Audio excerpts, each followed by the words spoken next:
Hi everyone, I'm Tara Mont, and you're listening to the Trust and Thrive with Tara Mont podcast. I created this podcast along with my blog and brand to hopefully inspire others to live their most authentic life.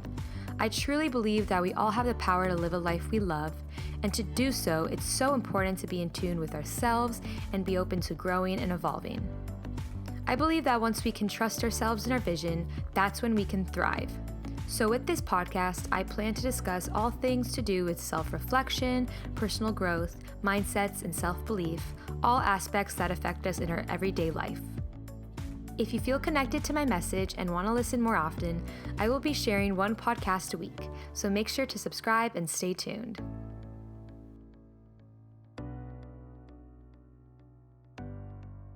Welcome back, everyone. So I had a whole intro recorded, and I just needed to take a second to re-record it because obviously I'm sure whether you are a sports fan, basketball fan or not, you've heard about the passing of Kobe Bryant and his daughter Gianna and the other families involved. There were 7 other people on the helicopter, and it's obviously very devastating and heartbreaking. And as someone from LA who grew up watching the Lakers, it's just heartbreaking, and it honestly feels like part of my childhood is gone. He was such a legend, and he still is. He will live on forever, and I know he also started a media company sharing stories, kid stories, and inspiring so many people. And I just know he was always trying to be a better person from what I've seen. And it just is really heartbreaking. He was such an icon. He really defined our generation. And I don't think I've ever felt this sad about like a celebrity's passing, someone I didn't know. He really represented LA. And it feels oddly the most perfect timing for this episode. So this whole episode is on grief and loss. And it was completely planned for this week before I even heard that news. Like a week in advance, I had planned to post this episode. I actually recorded the intro and outro a few days before hearing this terrible news.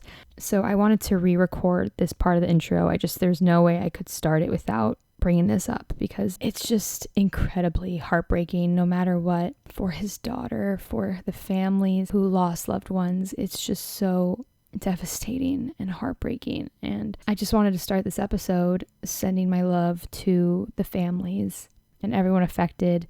I went to the Staples Center the day we all heard the news, and so many fans were gathered. It was incredible how much of an impact he's had and still will continue to have in the future because his legacy will live on. There were so many fans there. We gathered around the Staples Center.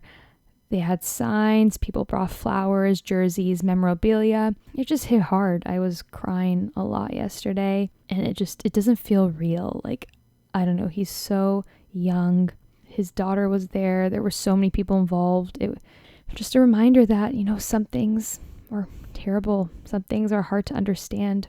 We can't fix it. We can't just put a smile on our face. We can't just easily put a Band-Aid on. We just have to ride those emotions, ride that wave of emotions and deal with how devastating, unfair it is. I'm sending my love. This is not something that will be easy for people to recover from. He will be remembered forever, those families, his daughter. It's a lot to process. And I think everyone globally is feeling it, but especially being from LA and living in LA, it's a different sense of melancholy and sadness. That's all I can say. There's not much I can say.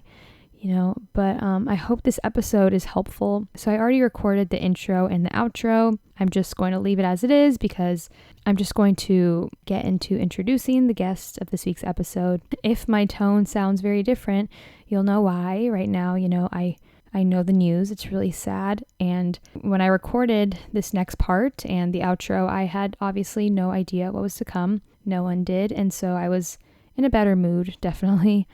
But one thing I realized that I didn't really talk about with Rachel, but I want to bring up now are the stages of grief. And so I don't know if you've heard of them, but just something good to know in the back of your head. These include shock and denial, pain and guilt, anger and bargaining, depression, the upward turn, reconstruction and working through, and acceptance and hope. So these are the 7 stages of grief. I know people say there are 5 stages. I'm curious as to what you all think, how you've dealt with it in your own life. If you want to share, please let me know. Feel free to send me a message. All my info will be in the description of this episode. So with that said, I'm going to get right into introducing this week's guest. Like I said, I recorded this next part and the outro of this episode before, so there will definitely be a change in tone. And so I hope you are able to take something away. And with that said, let's introduce this week's guest. So on this week's episode, we have Reichblum. This was definitely a powerful episode. I'm going to tell you a little bit about Rachel.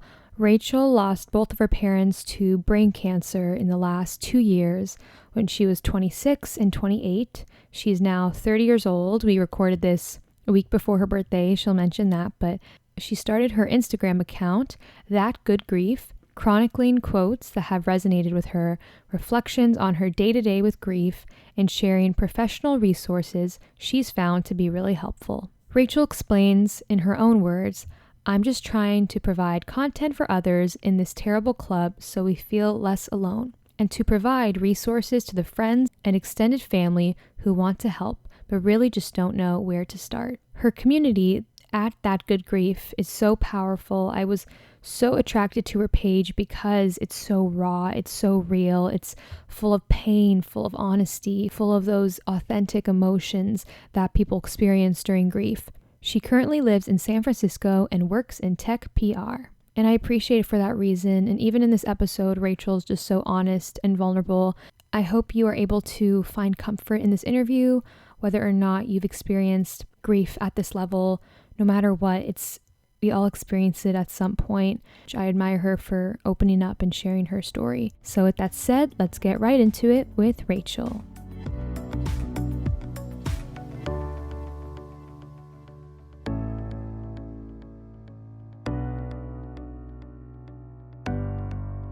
Hi, Rachel. Thank you so much for being here. I really appreciate it. Thank you for having me. Of course. So can you tell us a little more about yourself and what inspired you to start your page, That Good Grief? Yeah, absolutely. So the shortest version of my story is currently I am 1 week away from turning 30, so I am still in my 20s.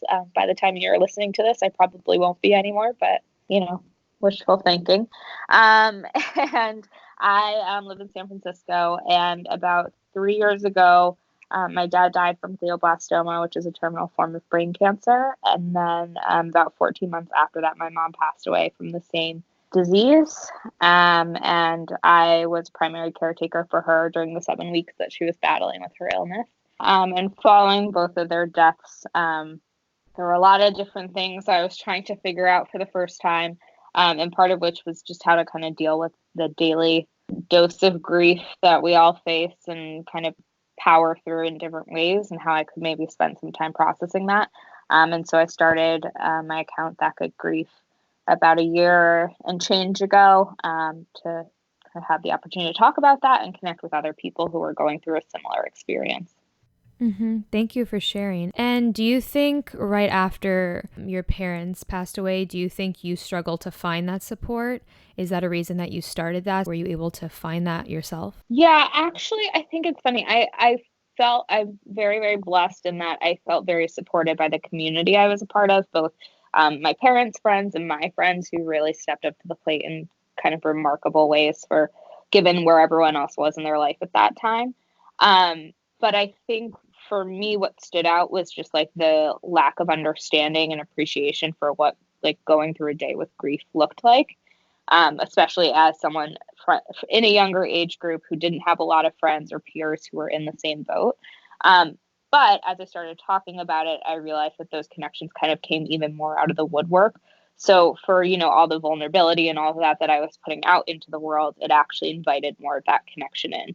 And so it felt like a kind of a gratuitous cycle in a lot of ways of the more I, opened up, the more I was getting back. And so I think I get tons of messages from people of just saying like, this is their kind of first connection point in grief, but hopefully it's, just the first of many for them, to feel like less alone and isolated in the journey.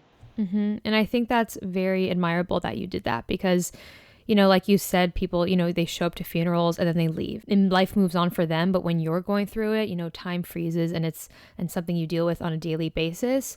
And so how important do you believe for someone who's experiencing that grief to be patient with themselves and be okay with those unexpected waves of emotions? It's the $1 million question. I mean, I think you have to be eternally patient with yourself. I think every, feeling, whether it's grief related or not, is completely legitimate because it's how you feel. And like, what'll make it not go away? Denying that you're feeling it. And so that's so much of grief frequently for me. I know it's like, I wish I weren't sad. I wish I didn't feel this way. I wish I weren't tired because I'm like completely drained from dealing with my reality.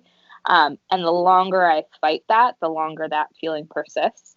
The sooner that I like recognize what I'm feeling and just kind of like accept that I'm carrying that through my day, it becomes a much lighter load.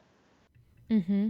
And do you think you've ever struggled with guilt when it comes to your emotions? Like maybe you don't feel as sad one day when you feel like you should be, or someone's telling you that you should feel a certain way, which I think that's like one of my biggest pet peeves. I'm not even a pet peeve. I just think it's a horrible thing to do, to tell someone how to feel in any aspect of life, but especially with grief because it's such a personal thing. Do you think you've struggled with that? 1,000%. I think there's two different ways that can present itself. I think one is just any moment where you're feeling like good or like your old self. It's definitely guilt ridden and racked in different ways. And I think for me, it's just getting to a point where I've accepted like there's good times and there's bad times and they neither last forever. So I should lean into whatever I'm feeling in the moment I'm feeling it. So if in that moment I'm feeling good for 10 minutes, like I'll take those 10 minutes because 20 minutes from now, I'm not going to feel that same way. And then on the flip side, there's, for me, for instance, I got married in the midst of everything that was happening. And there were a lot of times definitely in my relationship with my now husband where I felt like I was depriving him of this like kind of happy, easy, light honeymoon phase of a relationship because I was in the depths of grief, which is anything but like light and breezy and airy. And so there's definitely guilt wrapped up in that too, that, the two of us have worked on by communicating with each other and just kind of talking it through. But that there's always that guilt that I'm kind of taking something away from someone else in the process too. Mm-hmm.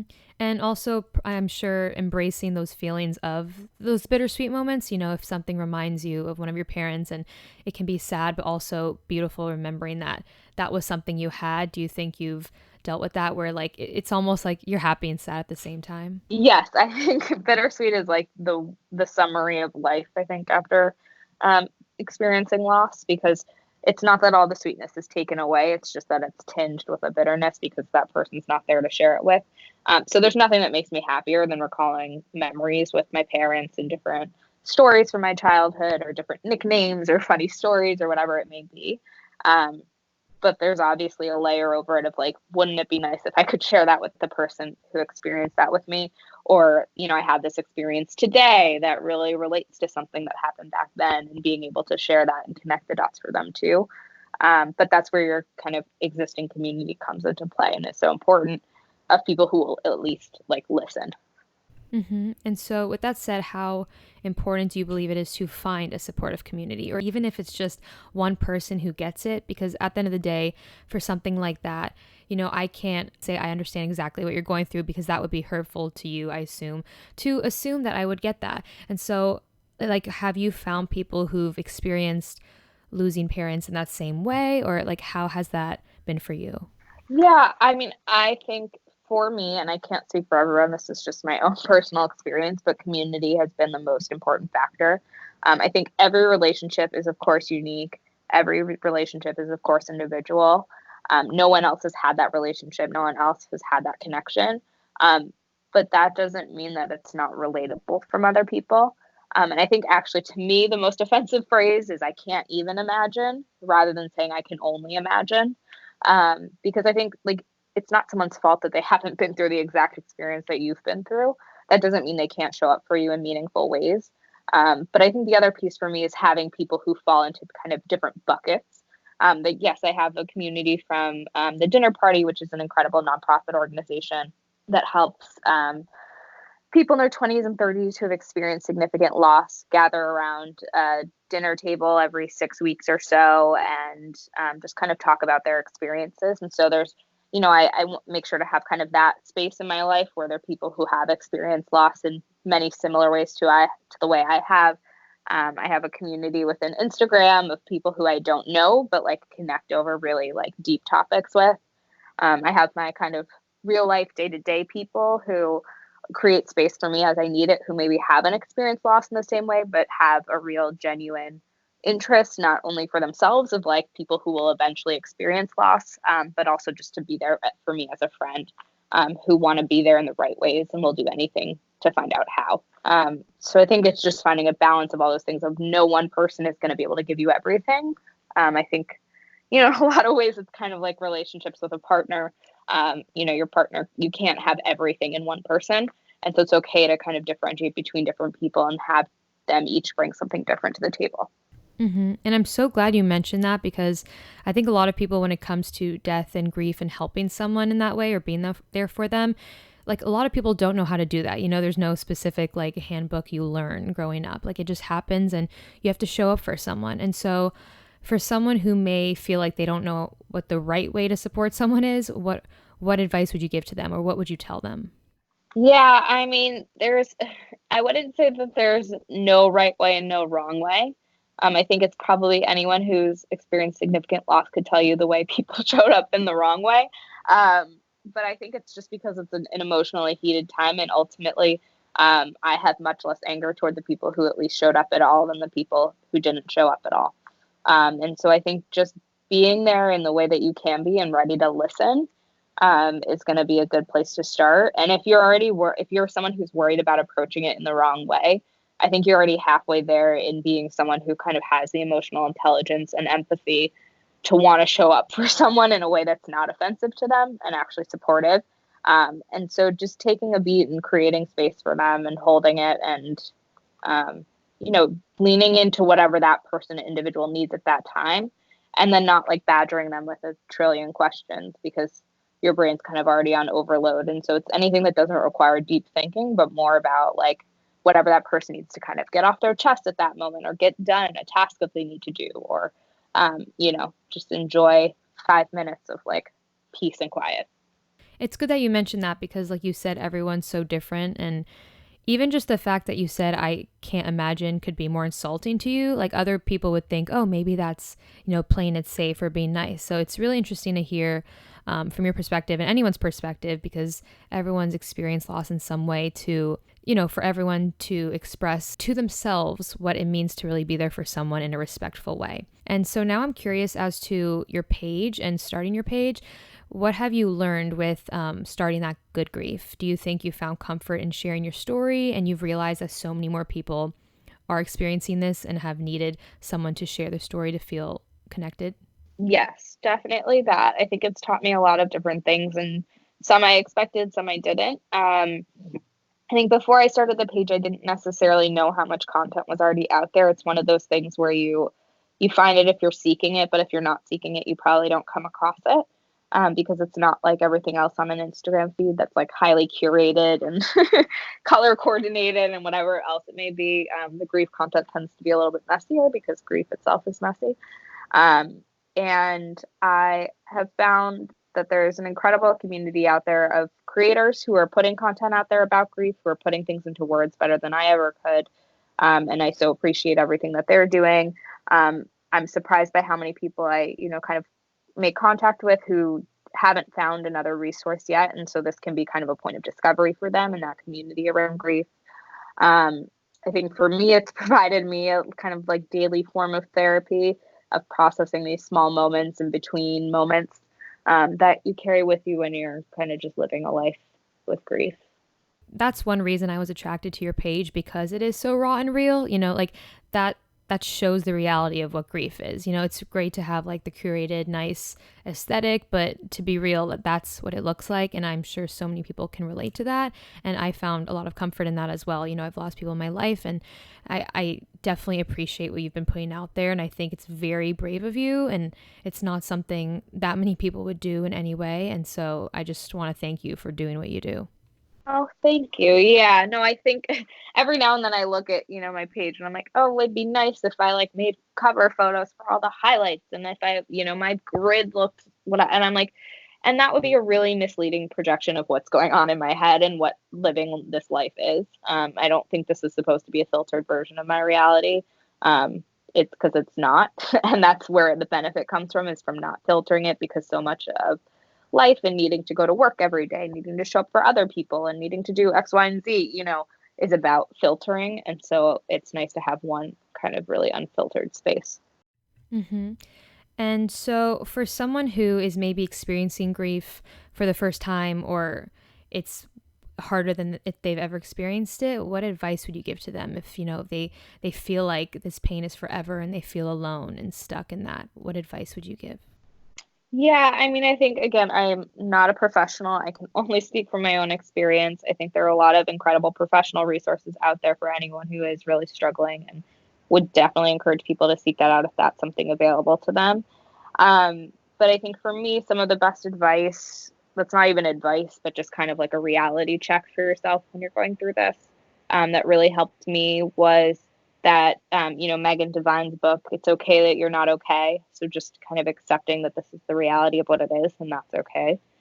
The idea that grief is nonlinear, meaning it's not like one day is bad, the next day is like a little less bad, the day after that is okay, and then it gets good, and then it's great, and it just stays on that course. Everything happens really out of order. And so I know for the first couple of years for me, just that kind of whiplash shock of like, oh, I thought I was trending in the other direction. Starting to accept that it can go in all sorts of directions was super helpful to me. And the third is just like, you're not alone. I know, again, the relationship is individual. You are a unique snowflake and all of those things, but grief is a universal experience, and loss is a universal experience. And there are a lot of incredible resources out there. A lot of people who have put it into words far better than I can myself, but it can be really powerful to feel like what you're feeling is not crazy. It's not in your own head. It's not, exceptional in some ways, even if your love was in many others. And how important do you believe it is to know yourself well, whether or not you are grieving, just for anyone to be able to say, maybe this event I'm going to, maybe this holiday, maybe this is triggering, it'll trigger memory, and, I have to take care of myself. So is that something you've worked through, and how vital do you think that is, and for your own mental health? That is a great question. It is something I am learning through trial and error, I would say, pretty consistently. I think, for me, it became obvious at first, something like a wedding. Like, I knew weddings were going to be a trigger. There's father-daughter dances, there's parents walking you down the aisle, there's speeches, all this stuff that I knew I wasn't going to have when that day came for me. And so I knew that that was kind of like a minefield. But then there's some less obvious things that you don't necessarily know until you're there, and they can be really small moments, like, you're at the pool and you see, a father and daughter playing together in the pool, and all of a sudden that can kind of dredge up stuff. And so I think for me, it's become more about being aware in the moment. I think there's absolutely some preparation that I do more for the sake of my anxiety than anything else, of just knowing what's coming and what could happen. And then also, like, if I'm going with my husband, if I'm going with a friend, just telling them, hey, heads up, like, I'm nervous about this. So this, I may need to just kind of like excuse myself at some point. So if that happens, like, don't be alarmed. I'm just like doing what I need to do. Um, but then also accepting that that can happen at less predictable times too, and to give yourself the permission to feel that.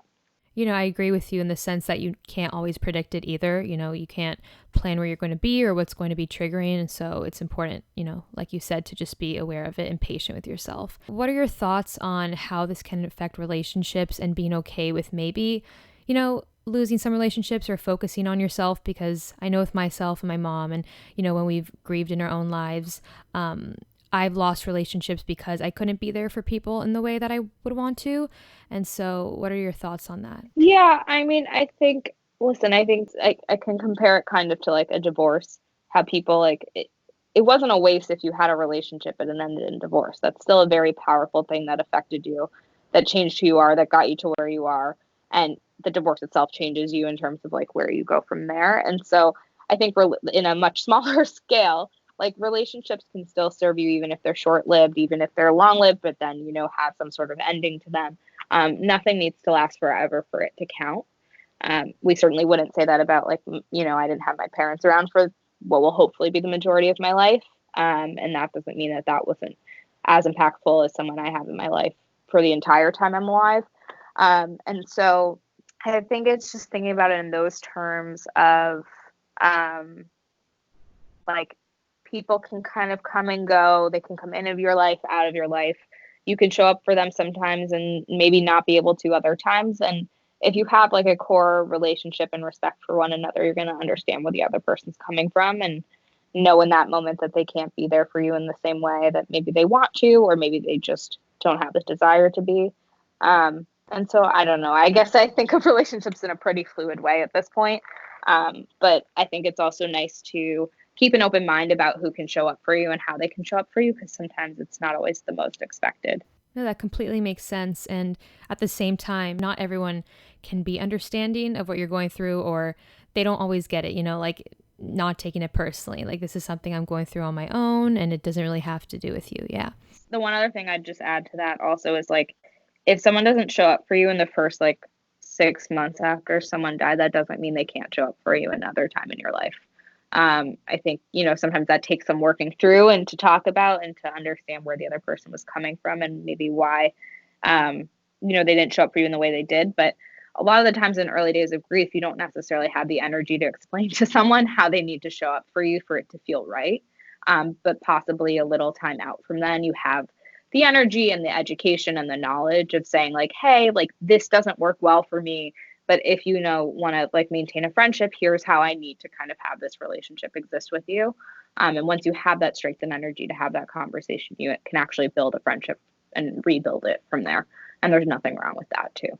And so when it comes to grieving in general, for someone who is maybe like just going through it and it's so new, like, what would you say on the whole idea that there's no specific timeline? It's not like, okay, you'll wake up one morning, everything will be different or great, like, it's not like it's something you live with your whole life, but you learn to live with it and deal with it. And so what would you say on that and what you've learned through the process?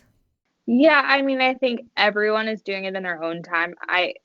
I would just encourage everyone to make sure that they're creating the space for them to feel the way they need to feel, and it's not that they're feeling the way they feel because they don't have the space. And so, of course, like, particularly for me, when my mom died and had to kind of become like the primary caretaker in terms past her health, but also now in terms of our house and bills and moving and all of those things, you're in a whirlwind tornado disaster area. Like, I don't even know what to describe it as, just total chaos. And I think it's okay if in that moment I wasn't thinking about my grief. I was thinking about everything I needed to do and how, tired I was and whatever it may be. But as soon as that starts to settle, I'm then setting aside time or space to really process how I'm feeling. But I think everyone's different. I have family members who said, I prefer to grieve alone. And so that was about creating alone time for them to kind of just sit and meditate in their own sort of spiritual way about it. Or it's, starting to look at different resources and read different stories about other people's experiences that help maybe like you find an entry point into your experience. But that can take any amount of time. I think there's different types of grief in terms of more complicated grief or anticipatory grief or things like that. And so there's no right or wrong. I would just encourage people not to push it down so far that it becomes kind of a permanent state of anxiety and being. Mm-hmm. And if you don't mind sharing, has therapy been helpful through this process? I go to therapy and I think therapy is great for everyone, but specifically when it comes to grieving, has that been helpful in really, dealing with your emotions? Yeah, so I am a big fan of therapy. I've been going to therapy for some time. So before all this even happened, I had struggled with depression and anxiety when I was in high school. And so I was used to kind of the therapy routine. And what was interesting actually for me is I stumbled upon a grief counselor actually after my mom died, and had been seeing, more of a traditional generalist like therapist. And what I found with the grief counselor is that is actually much better suited for what I was going through in those early days of grief, where I honestly just needed kind of a space to feel sad once a week. That, given everything else I had going on in my life and everything else that took its toll on me, I had this one space carved out where I could kind of just feel sad, talk about my sadness, talk about what I missed, rather than being in a more therapy setting where I was talking about bigger picture problems and, kind of thinking about going back into my childhood and whatnot. So it was more of a dedicated space for a period of time after my mom died. Mm-hmm. And would you recommend grief support groups? Have you experienced that before? Because I'm sure that can be helpful to hear other people who are going through something similar. Yeah, so I would compare the dinner party to kind of like a semi grief support group. But there's definitely plenty of people I know from different parts of my life who've gone to more formal support group settings on either a weekly, monthly, daily basis and have had only wonderful things to say about it. I would say with anything, it's about finding the right fit for you personally. But generally speaking, I think finding any sort of community in loss is incredibly healing. With loss, have you maybe, I think it can bring beautiful new habits, or it can bring something new to your life that maybe you didn't have before, like whether that is expressing it through a new creative outlet or, trying a new workout and you find comfort in that. Do you think you've found that for you? Yeah, I mean, I think that's my Instagram page. And posting in there, it was something that I hadn't done before all this happened. And I think, at times I feel silly saying that it's an Instagram page because, our age of social media, it's like, oh, of course. But there is something really powerful about connecting with strangers around such a kind of intense and genuine emotion and experience that truly is, completely universal. And so I've found a lot of deep kind of meaning and connection in that experience. Mm-hmm. And so overall, like with my podcast and my message, I hope to also share the fact that, you need to embrace every emotion you're feeling and be okay with that, and to not have shame for being sad, not have shame for maybe not reacting in a way that is expected of you. And so what advice would you give to someone who, maybe they can't cry right away? Maybe they don't express in the same way that those around them are feeling. They're not crying, they're not yelling, they don't look sad in, the typical grieving way that we would think. So what would you tell them about not feeling shame, not feeling guilty, and kind of going through it on their own journey? Yeah, well, I would tell everyone else who's judging them to stop judging them because it's none of their business and everyone can figure it out on their own. And I think for them, I just like it. Guilt is a complicated emotion. Shame is a complicated emotion to be carrying around with you on top of everything else you're actually experiencing. So anything you can do to relieve yourself of that kind of duty that you've put on yourself unnecessarily, like just feel what you feel when you feel it, and that's fine. Like there's no right or wrong. There really, really, really, really isn't. And everything will come in due time as long as you're prioritizing taking care of yourself. And treating yourself with the love and respect that you would give to your best friend if you're doing the right thing. Mm-hmm. And so I ask every guest on the show what living your most authentic life means to you. And I love asking that just because everyone has such a different answer. And so I want to ask you, what does living your most authentic life mean to you? It's a great question. I think it's being like unapologetically myself. And that means my whole self and not just one portion of it. So that's not just like the professional Rachel, or that's not just the friend Rachel, or just the griever Rachel. It's kind of having all of that bound into one is my most authentic self. I love that. And so lastly, I want to ask you your thoughts on honoring and remembering loved ones that, for a listener who may have lost a loved one as well, how have you been able to remember your parents? And, I know it's different for everyone, but if you don't mind sharing, how have you done that in your life? Yeah, I think that there's little ways and there's big ways. The little ways is I don't go a day without thinking about them, about the nicknames we had for each other, about different stories that remind me of them, different places, things, whatever it may be, and just kind of having them in my heart and on my mind with every interaction that I'm having. And then I think in a bigger way, I mean, it's about like I love having pictures of them around my home. I have a lot of my mom's clothes that were super cute and I loved borrowing when she was alive. So I continue to wear those in good health, hopefully. And and just having, kind of feeling their spirit around me and channeling them in different, maybe tough decisions I'm making or questions I have to try and find the answer. So just feeling like they are truly kind of deeply ingrained in who I am as a person. That's beautiful. So I want to ask you now, where can listeners give you a follow? And if people can want to connect with you or maybe share their work or stories, how they can do that. Yeah, would love to hear from everyone. So my Instagram handle, as we said, is that good grief. Good grief was taken and also it's copyrighted by like Charlie Brown and all them. So it's that good grief on Instagram. And then my email address is thatgoodgrief@gmail.com. And that's also linked on my Instagram page if you can't remember it. So feel free to DM me or send me an email. I'd love to hear from you. Awesome. Well, I'll definitely make sure to include all the info in the description of this episode. And I just want to thank you again, Rachel, for sharing your story and honestly helping so many people feel less alone. So thank you for that. Oh, thank you. No, I so appreciate it, Tara.